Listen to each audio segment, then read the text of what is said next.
Distance does that. Well, first of all, Lally, thank you for that very, very, very kind introduction. I must admit that it's very humbling. And to see all of you out here in the audience tonight is just, wow, oh my. So thank you. It means the world. And I have to say that for any of you wondering, Lally has become one of my new best friends over the course of this entire event and planning for it. And it means the world to me, so thank you. As you see, I'm not alone up here, and I happen to be very fortunate to have with me tonight the interim dean of the School of Public Health, someone who was just introduced to you. And Tim Beebe, who really, if you're in the School of Public Health or in the area that he's worked in, needs no introduction. He's a remarkable gift to public health. In addition to his faculty and leadership roles in the school, he also serves as the Deputy Director of the University Center for Learning Health System Sciences, don't want to get that wrong, and Senior Advisor to the university's Clinical and Translational Sciences Institute. As a scientist, he focuses on learning health systems research where researchers embed in healthcare systems to create a nimble feedback loop among themselves, clinicians, and patients so they can quickly and collaboratively improve the quality of care. Prior to coming to the university, Tim had major leadership roles at the Mayo Clinic and the Department of Human Services, and someone who is very well known in this area. It really is my pleasure and honor to be up on the stage with Tim tonight and to know that I am so fortunate to be led in the School of Public Health by somebody of such not only great professional qualities, but he's really a wonderful, wonderful person. So Tim, thank you. Thank you. Thank you. If you keep saying such nice things, you will be my new best friend. Thank you so much, Mike. So it's an honor to serve as the school's interim dean. The School of Public Health is the only School of Public Health accredited School of Public Health in Minnesota. We train 2/3 of the public health workforce in the state. Our students transform the practice of public health across the world. For 75 years, the school has taken on and grappled with the most vexing public health challenges. Our research right now addresses how to treat women through pregnancy and childbirth, uncovering the causes and mechanisms underlying regional and racial inequities, health inequities.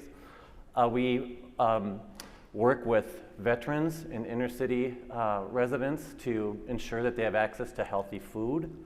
We work with physicians to ensure that the communication on cancer is optimal and well understood. And we work to ensure that every patient gets the right care, evidence-based and high value at the right time, at the right place. I'm particularly proud of our work during COVID. We designed, conducted, coordinated, or participated in some of the largest randomized controlled trials of vaccines and therapeutics across the world. Our faculty in the Division of Biostatistics are on the cutting edge of designing different trials using complex adaptive designs that maintain the high level of robustness and defensibility but can be conducted in a fraction of the time, something that really benefited us all during COVID. We modeled the optimal allocation of PPEs, vaccines, and therapeutics during times of extreme scarcity. We worked with municipalities to do community-informed screening, testing, and contact tracing. We conducted some of the largest seroprevalence studies of healthcare workers and grocery store workers in the country. I would say that the School of Public Health at the University of Minnesota met the moment. We were a source for the governor, the Minnesota Department of Health, all the Minnesota healthcare delivery systems, and the media throughout this as they wanted clarity on vexing problems related to COVID. In 2020, our media mentions jumped 524% because of pandemic-related media attention, and due to one man. He's on my left, in case you were wondering.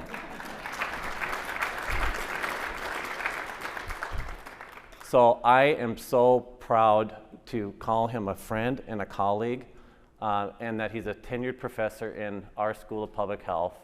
I want to personally thank you for all that you've done throughout the pandemic and throughout your career. I met Mike back when I was at the Department of Human Services, and he was the state epidemiologist, and I just was wowed back then.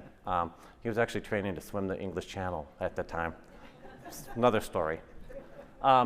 So I am so happy to be up here, and it's a privilege to be asking some of the questions that you all submitted. We've tried to aggregate those questions and kind of thematically, and so I think we will pivot now to the questions. Does that sound good? Sounds good, thank you. All right, so can you just say a little bit more about your, I don't know if we have I think we have a photo of you as Grand Marshal, and if you want to say. Oh my. How was that experience? Looks like you have company. Well, first of all, this photograph actually represents a lot in my life. But let me start out by a story. So I get this phone call from someone whose name is very familiar to me, but I don't think it's her, the president of the Alumni Association, telling me I'd been chosen to be the Grand Marshal for the homecoming parade. I assumed I was getting punked. And as such, I kind of went on with it, okay, and I was ready to hang up. And then I realized this is real. And then my next thought was, what's wrong with the university? Me? So, I think it's this photograph, which I had not seen before. What you see there is my partner, Fern Peterson, and some of my grandkids. This really represented to me kind of completing the circle of life, you might say. I have been at the U for 47 years. While I've served in other roles, I've always been at the university. I've been an advisor since 1978. And it's hard to express how you love something, how you care about something. And for a couple of you in the room who are old enough, you may remember the song to the movie To Sir with Love, Sidney Poitier. And in that, he was an engineer who couldn't find a job, but he ended up getting a school teacher's job in the roughest areas of London. And over the course of the year, he took a group of really very difficult high school students to a very special place. And in the end of the song, and there's a song that goes with it by Lulu, it's To Sir with Love, and the line is, how do you thank someone who's taken you from crayons to perfume? Well, if you could gender adjust that, the University of Minnesota has done that for me. I cannot imagine being in any other place in the whole world doing what we do. The people at CIDRAP today, the Center for Infectious Disease Research and Policy, a number of us have been together now for 35 years. And, we can dance in the dark and not bump into each other. And I think that that's in part due to the team, but it's also due to the University of Minnesota. So this picture represents my love for the U, but my grandchildren represent why I do what I do. I'm almost 70 years old, and people keep saying, when are you going to retire? And every day I look at those 5 grandkids, and I think about what kind of world are they growing up in? And I don't know if I can ever retire. Because you know what? Every day is another opportunity, another day to try to make the world a better place. And right now, for a whole lot of reasons in infectious diseases, it's a challenging world. So being able to have my grandkids there and to be able to be part of this was a gift beyond anything I could ever thank the U. And, here's a growing man in a parade, kids throwing candy out, everybody yelling at it, and I had tears running down my cheeks. It was such a moving moment. So that's the story behind the story behind the story. Thank you. Very nice.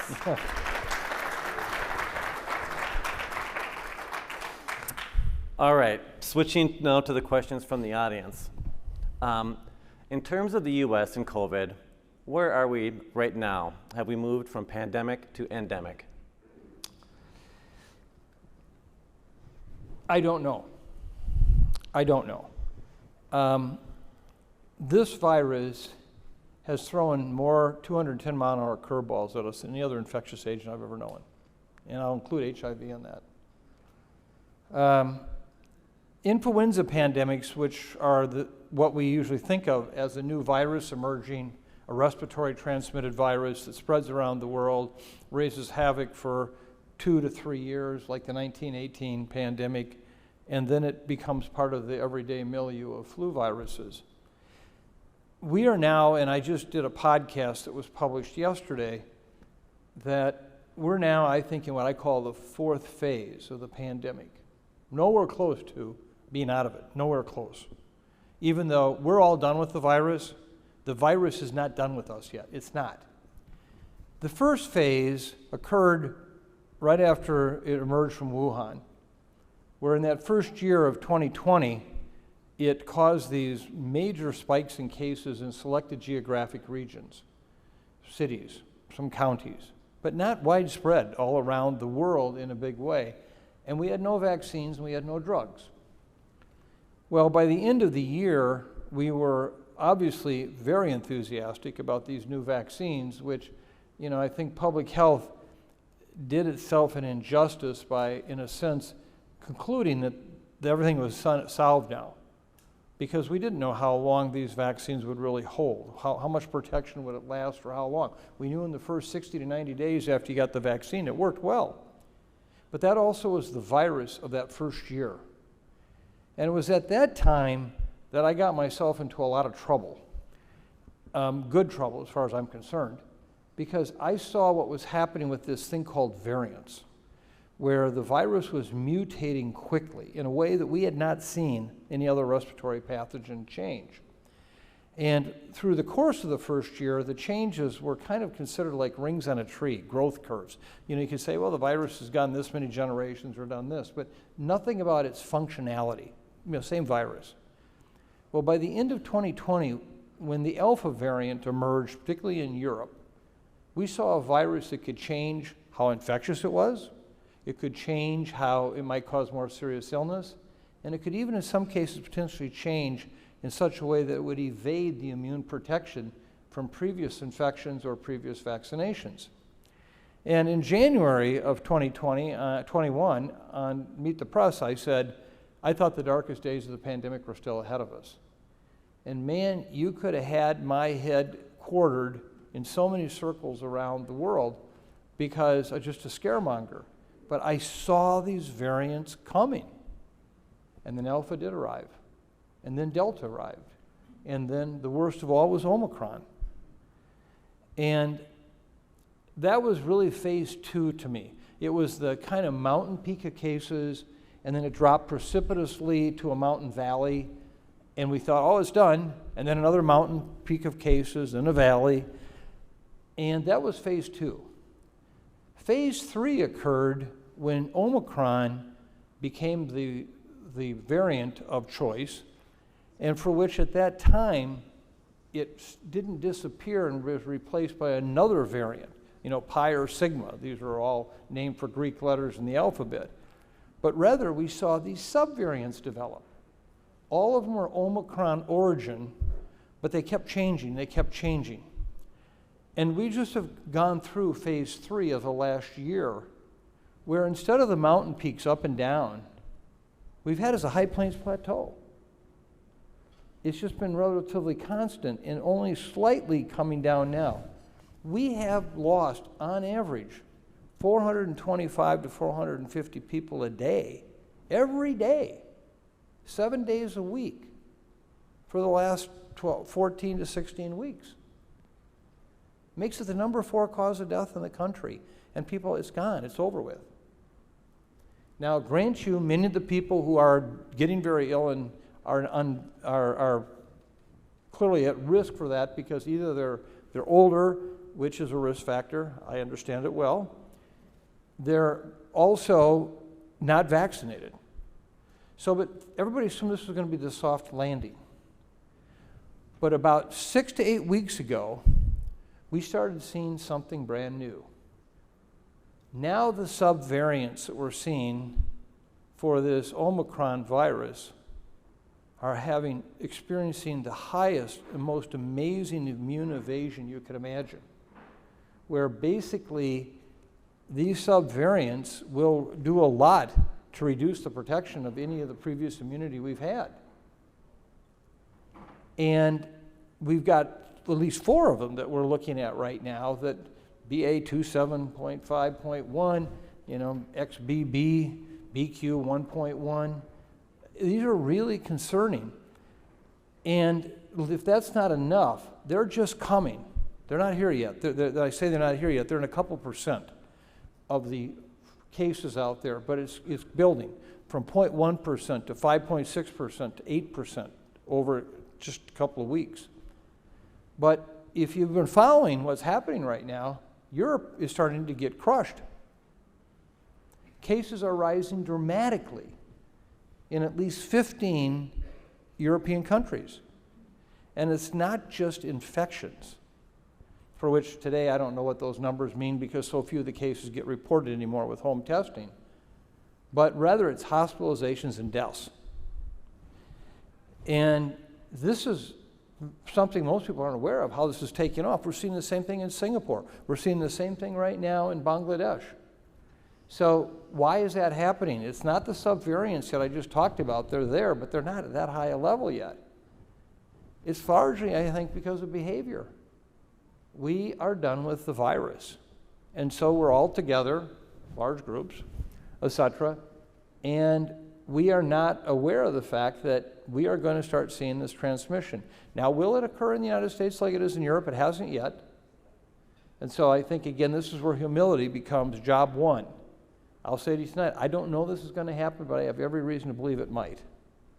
And then if you overlay that increase in cases just due to us all getting together again, and then you put the subvariants in with that, and then finally, what we're realizing with this coronavirus, and we shouldn't have been completely surprised by this because we've seen it with other coronavirus infections, it's likely that humans have substantial waning immunity over time. I don't want to hear anybody anymore tell me how well a vaccine works at 30 days or 60 days or 90 days. Tell me how it works at 180 days. Tell me how it works at 360 days. And if you see that big dip in protection, you combine that with a virus now that has already now additional immune evasion, and we're just running loose. I think this next 6 months could be really tough. And then if that's not enough, let's lay it on the reality of where we're at today in our healthcare systems. If anybody, there's some of you in the room here who know this firsthand. We have virtually eliminated any excess capacity in healthcare today, due to the loss of many healthcare professionals who left, who didn't come back, due to the fact that it's not just in hospitals and clinics, but it's in long-term care and step-down. And we have so many people today who are in hospitals who should be in long-term care, who should be in step-down, but there's no place to send them. We have a razor-thin capacity today to take in new cases of anything. And I'll tell you right now, there's a number of intensivists in this country who will tell you it only is going to take a bump of influenza or COVID to make the conditions in those ICUs worse than it was during Omicron. And we don't really see that. We don't get that. So I think if you put this all together, it's, for a lack of a better term, a perfect storm. I hope so badly I'm wrong. I hope. But hope's not a strategy. And so I think where we're at today, Tim, is one, all the indications are not good. Two, there's still a lot you can do about it. I feel confident and comfortable here tonight. I'm fully vaccinated. I have all my doses on board, so at least I got protection for now. And I have my N95, and I feel very comfortable with that protecting me. So I'm not saying people have to stop living their lives. But we are going to have to understand that the disease right now that's killing us as the 4th leading cause of disease in the country could get a hell of a lot worse in the next 6 to 12 weeks. So if you're going to live your life in the public domain, which I hope you all do, I hope you get together. My family, what we do is, the rule of thumb is, You can have no contact with anybody in the 3 previous days we get together who you know has COVID or suspected COVID. Number 2, if you have any symptoms, even allergy-like symptoms on the day of, you can't get together. And 3, we always make sure that we test. And while that test is not perfect, if you add those 3 together, I still live my life. And I still spend time with those incredible grandkids. And so I hope tonight the message I send to you is stay tuned, but there's still things you can do about it. And if you haven't gotten your most recent dose of vaccine, please.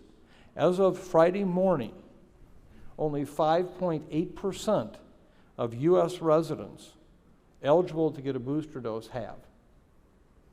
That's incredible when you have a virus like this. So I hope that's helpful. When you say booster dose, do you say the second one or the? Oh, I'm talking about the most recent one that's the bivalent. You know, if you can get, if you already have additional booster doses on board, that's great. But you can now get the BA.5 bivalent vaccine. Thanks, Mike. I think you might have answered like the next 5 questions. Oh.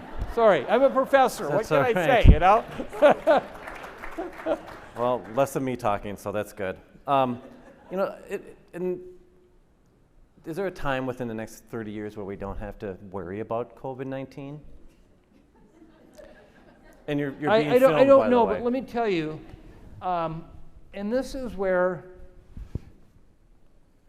you know, I realize that a part of my job, as hopefully I can do it, is 1, tell the truth. Number 2, you know, I'm born and raised in Iowa, so it's got to be pretty straightforward to me to understand it, okay? So you can't have some A plus B plus C plus miracle stuff, okay? It's got to actually make sense. But we live in a world today where infectious diseases are driving so much of what our society is all about. Give me case in point. Our economy. I remain kind of puzzled by the fact that everyone is talking about the condition of our economy, but never once talking about the global economy. How would you like to be in Argentina today where inflation is at 70%? I can list a whole set of countries out there, and what was the number one reason why? It was the pandemic. It was supply chain disruption. It was worker disruption. And if you look, the war surely has played some role in petroleum-based issues, but right now you got China with 240 million people locked down for COVID, and supply chains continue to be seriously interrupted. That is by itself reason to say planning for these pandemics is kind of important. But second of all, the one we're dealing with right now is not the big one. This is not the big one. The one that keeps me awake at night and keeps one eye open is a coronavirus, but taking a slightly different assembly of parts.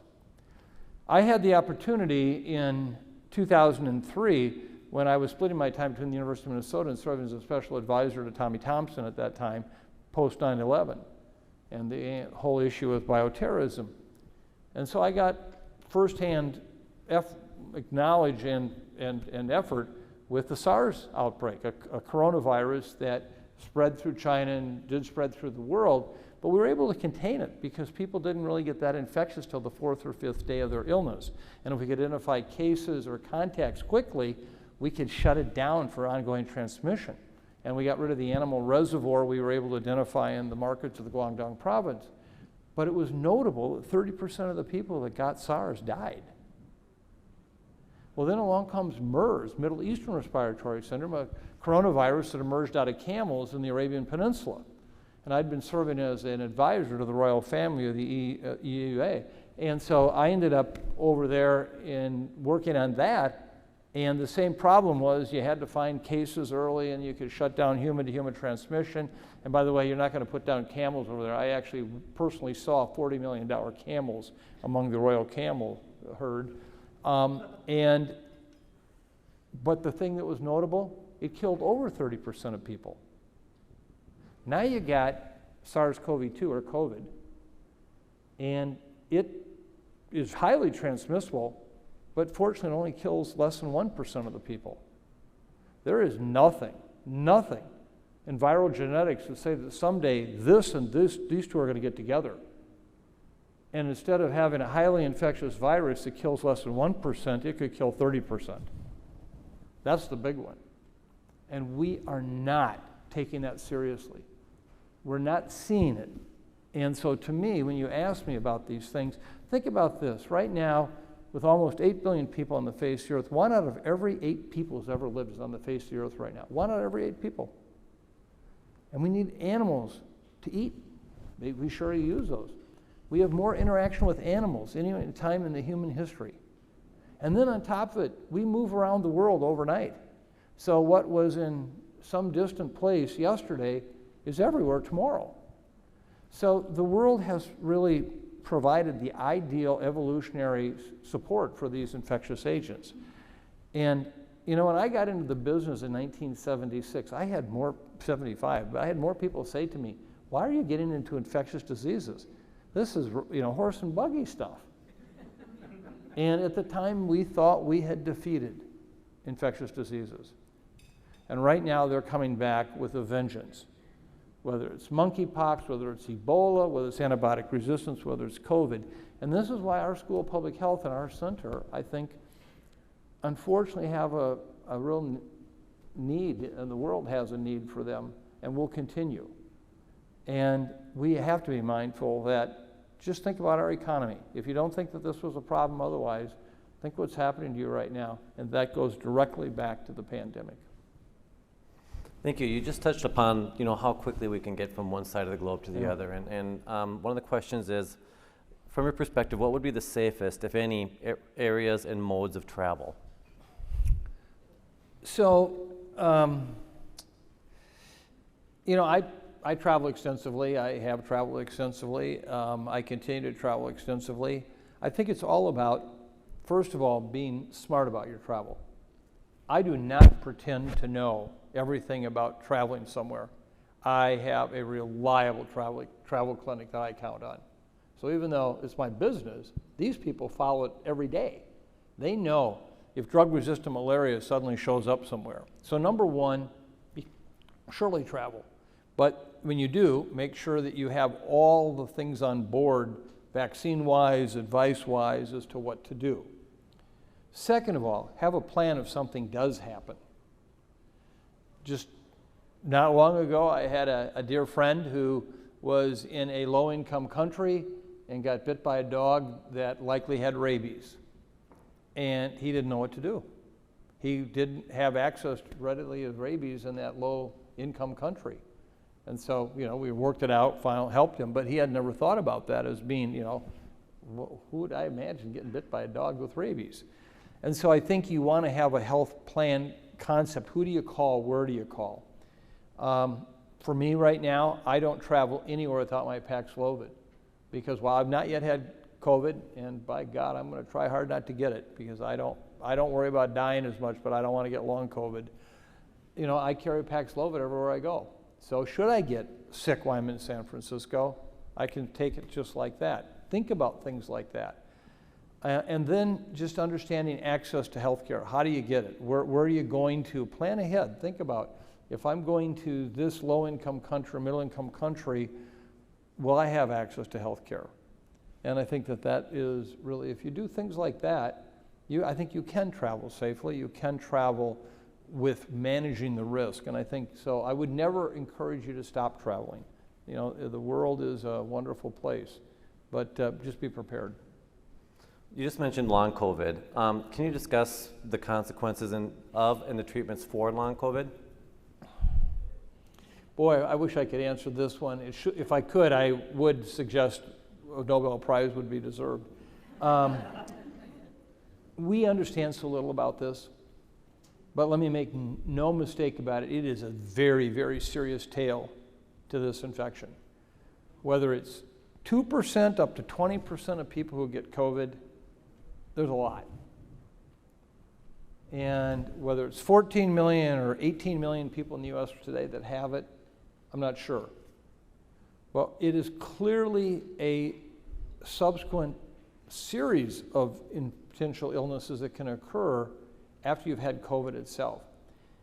it likely all has a somewhat common origin in inflammation. This virus has a way of really, really causing many of the tissues in your body to get very inflamed. This is why we worry about patients, for example, who then are at risk of heart attacks or strokes, because of all the thrombi that are created with this viral infection and what that can do. But today we see a lot of conditions that can all be traced back. Brain fog is one, and I know people with that, and they are very, very, very intelligent people who really have a hard time concentrating today. Fatigue. We see things as not as you say common, but COVID toe. Anybody who's had the inflammation of their toes with this will tell you it's much worse than gout could ever be. I actually have a friend who has COVID tongue who's probably lost 40 pounds in the last 12 weeks because their tongue is so inflamed they can't eat. They can't even have their saliva touch it. It hurts so much. And so all of these are part of this inflammatory process issue, so we try to suppress the immune system to the extent that that will make a difference. But the bottom line is we have a lot of study left to do, and this has been a largely neglected area. We're starting to build centers now around the country to look at this, to try to improve, the patient experience so we can study what might work, what doesn't work. But as I said just a moment ago, I don't want to get COVID. And I do believe because of my vaccine status and I have availability of Paxlovid, I'm not that worried about dying. But I am really worried about getting long COVID. I don't want that. And I think the chances are high, and there probably are people in this room right now who have long COVID and could stand up and tell you just how difficult it's been. Thank you. We've talked a little bit about vaccines. Going forward, should we expect the CDC to recommend an annual COVID vaccine along with our annual flu vaccine?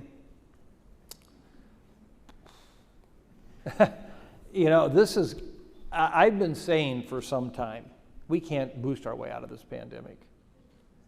And it's not because we couldn't get vaccines every 6 months or every 4 months, whatever. We won't. I just got done giving you a figure about how many people have received this new bivalent vaccine booster. And, it harkens back to in early December of 2020, one of my podcasts was entitled actually, The Last Mile, the Last Inch.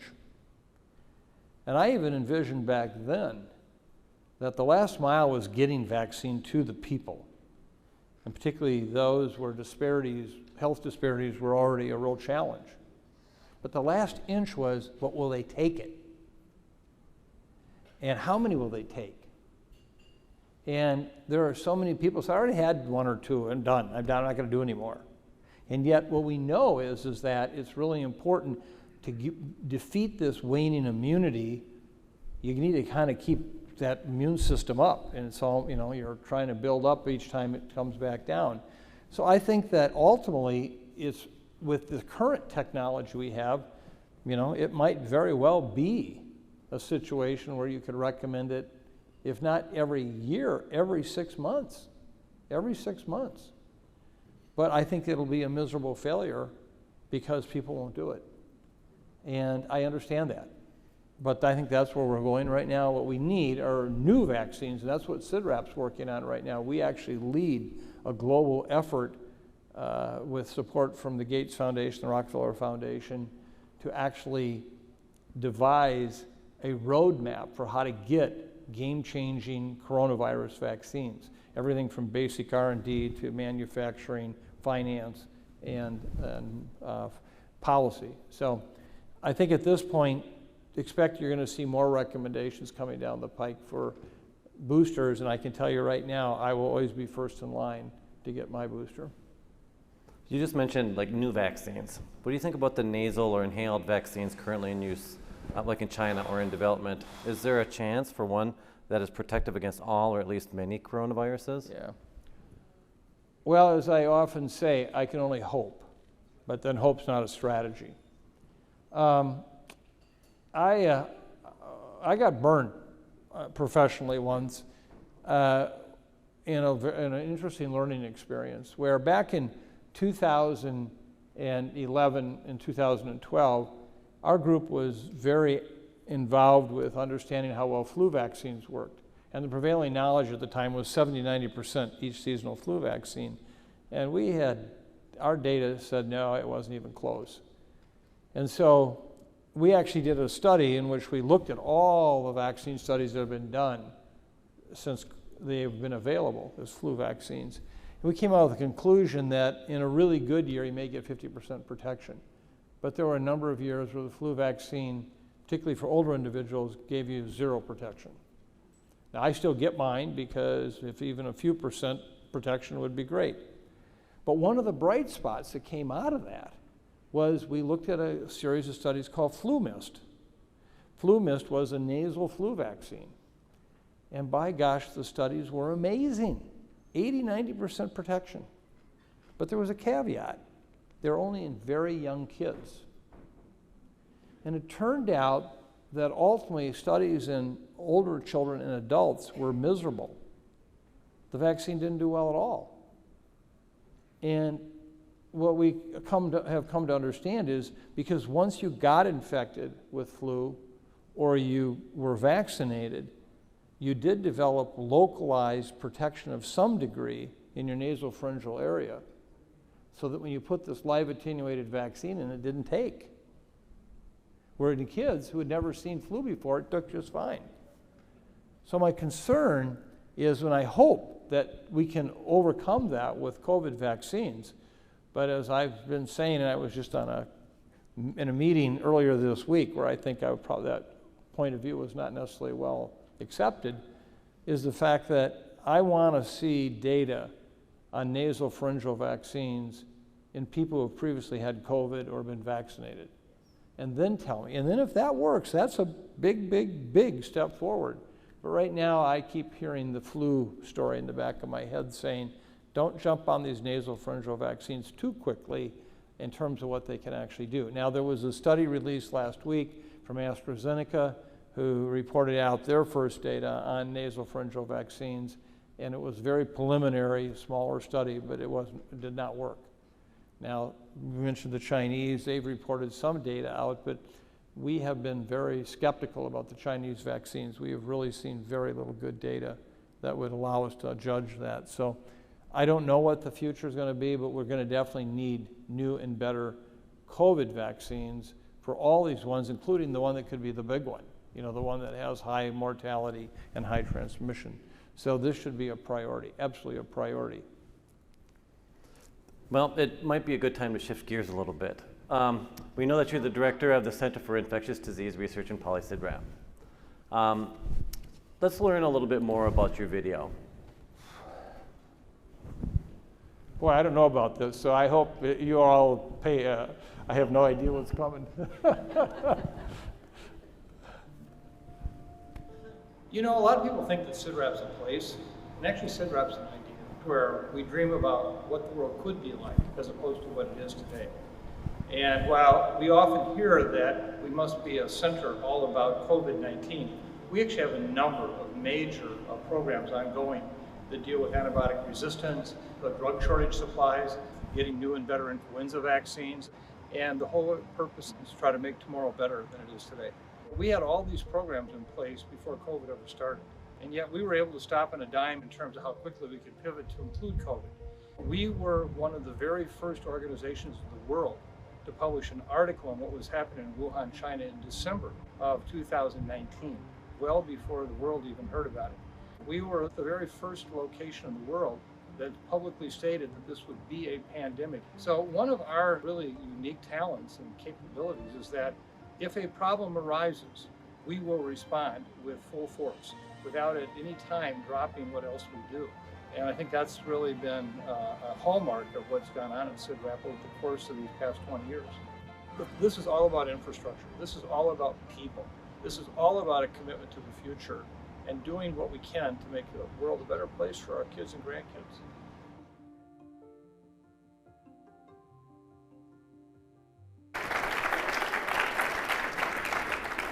Is that the first time you saw that? I have seen. I forgot this was going to be in there. I actually do believe the guy was telling the truth. Okay, so that part I will attest to that. Okay. It's a little awkward. We're in the same suit as you Yeah, were on that. yeah, So. yeah. Actually, it is a different coat. Is okay. it? Yeah. It's okay. A different coat, So as Lolly mentioned earlier, there are supporters of a vast variety of university programs, both with us today in San Francisco and watching online. I know that rings true for your work with CIDRAP as well. How does philanthropy shape your work? Well, first of all, let me just say philanthropy is critical, because so much of what we do is respond like first responders. We covered COVID very early on. I think we were probably the first institution in the world to declare that COVID would be a worldwide pandemic. I did that on January 20th. We put a statement out, 2020. And we adjust our programs all the time to what the crisis is of the moment. Whether it's monkeypox or Ebola. We happen to be very involved with Ebola relative to, we were the ones that wrote the roadmap for Ebola vaccines for WHO. And there is no funding mechanisms today for people who serve as kind of first responders in public health. You got to apply for a grant, and then it has to have some defined research outcome, and it takes a year. Well, by that time, things are all over with and done, and so the philanthropic world has been critical to what we do because it allows us the freedom. We were the first public health group in the world to come at this as a public health issue, chronic wasting disease. I am convinced, beyond a shadow of a doubt, that we are sitting on top of a major, major public health crisis. Some of you may recall back in the 1980s and 1990s, bovine spongiform encephalopathy, or BSE, mad cow disease, in Europe, particularly Great Britain, where they were refeeding the waste from the animals as they were slaughtered back to new animals for protein, and with it a prion, a little piece of genetic material that is virtually impossible to destroy or destruct. And it causes the kind of encephalopathy or dementia that is often described by some as like Alzheimer's, except much more progressive at much younger ages. Well, today we happen to have a huge problem, rapidly growing, with 30 states in this country where we're seeing widespread transmission of these prions in white-tailed deer.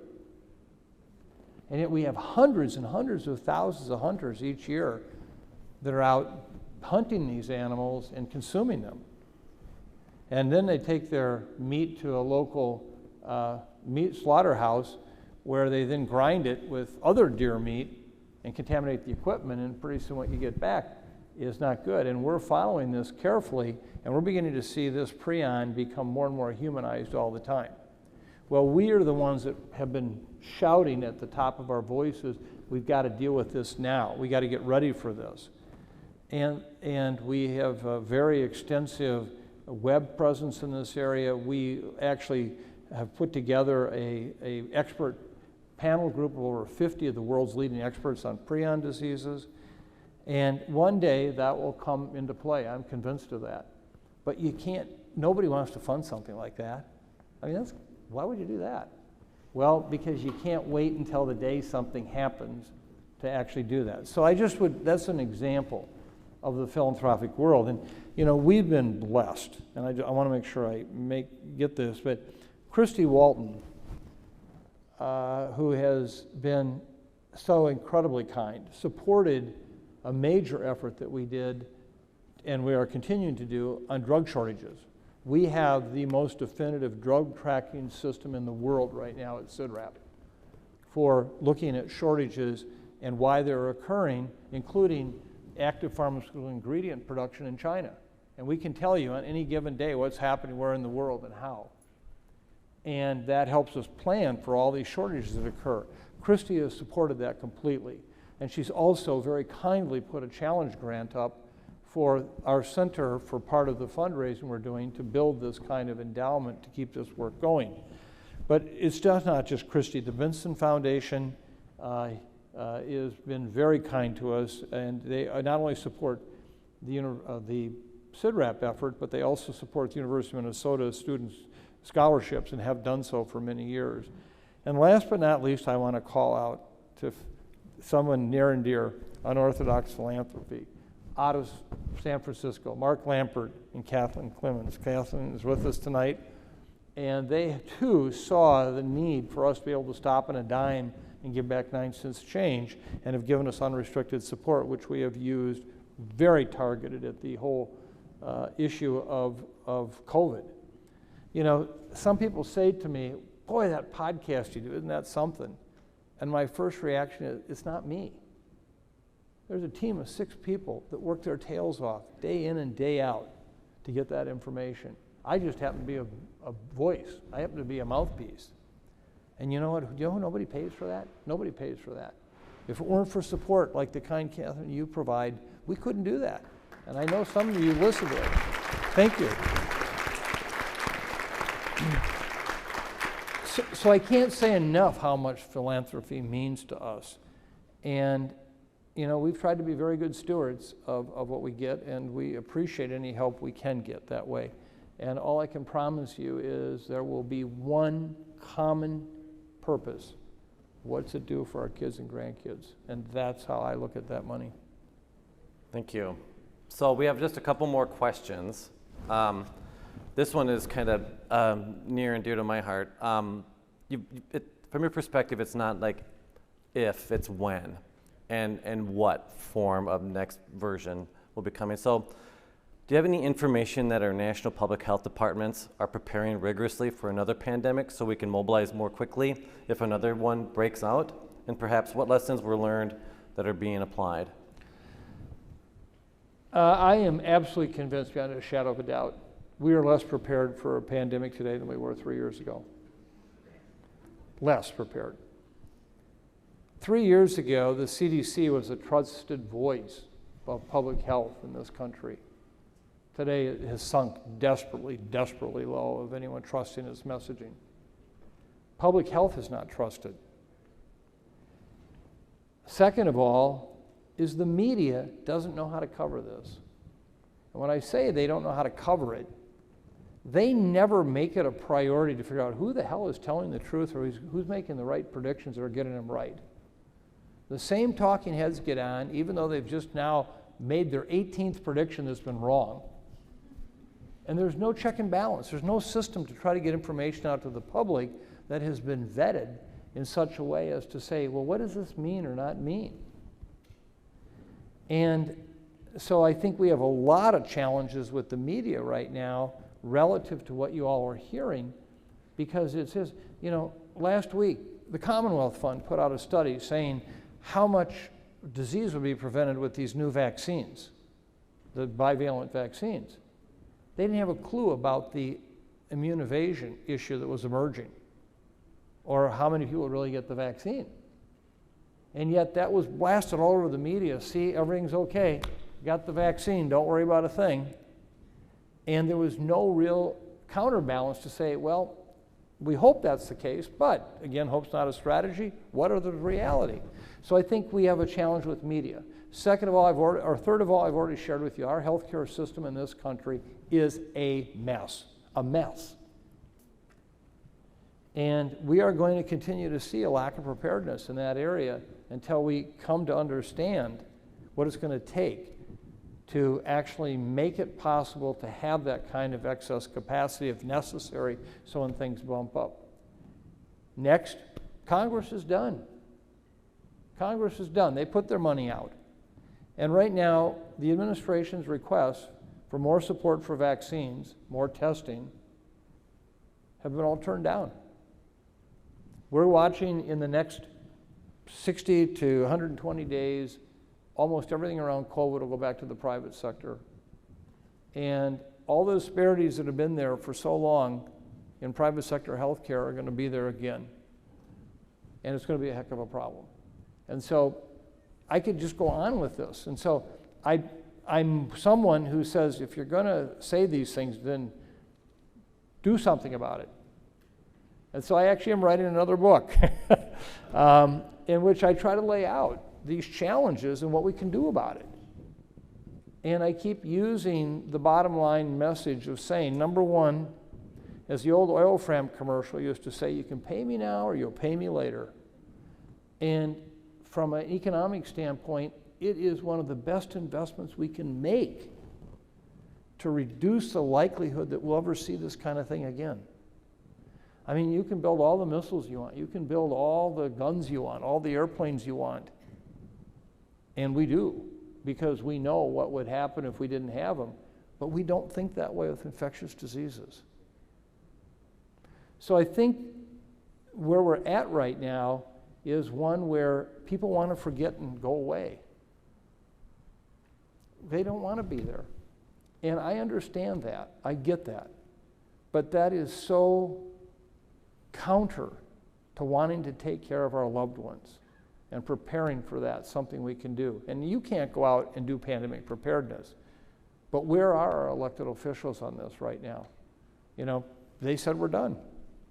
Where are we in terms of private sector? Major company has 3 really promising COVID drugs moving through the pipeline. And when they heard the government was going to buy any more, they shelved all 3 of them, put them away.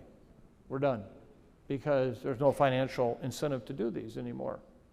And I'll tell you right now, I don't know how many days or months it will be, but we're going to be struggling with Paxlovid-resistant strains of virus. And we're going to say to ourselves, oh, why didn't we think about that? That's the mindset we've got to break. And so that's what we try to do. We try to, you know, we never want to be confrontational, but I am not at all against looking people straight in the eye and saying, can you explain that to me? That, I think, is where we have to be. And we do have a challenge yet ahead of us. Well, that hour really flew by, so that's our time. And I want to thank you again for sharing your insights and your time with us this evening, Mike. And thank you all here in San Francisco and online for joining us this evening. If you're interested in learning more how to get involved in the University of Minnesota and how to connect with others in this area, feel free to chat with any of the university representatives in the room tonight. Can you raise your hands so that they can identify you? So in the back. Up in the front and back. And can I just add one last piece? I know this is for taping, but, you know, thank you to all of you. You know, the other day I was in the elevator at the university, coming down the parking ramp, and this, probably in her late 70s, this woman, was a patient, I assume, was in the ramp, in the elevator with me, and she looked at me and she said, do I know you? I had my N95 on. I said, well, I don't think so, ma'am. She said, what do you do? I said, well, I work here at the university. What do you do? I'm a professor. Oh, what do you teach? Infectious diseases. And then you can see her take 2 steps back. Are you Mike Osterholm? And I said, yes, I'm. She said, shut up. Stop talking. Just shut up. At that point, the elevator doors opened. And I said, thank you very much. And we went our separate ways. You know, there are a lot of people that don't like to hear what we have to say. But there's so many of you in this room who have been so kind, and your comments and your input. And the one thing I have learned that it's a truism, and that is the older I get, the more vulnerable I am to learning. So we welcome your feedback and input into what we're doing and to the podcast or anything we cover on our site. And so please do that. You make us better. And I so appreciate that. And so thank you very, very much. As I said, it's a very humbling experience to be sitting here in front of all you tonight. Thank you. Thank you.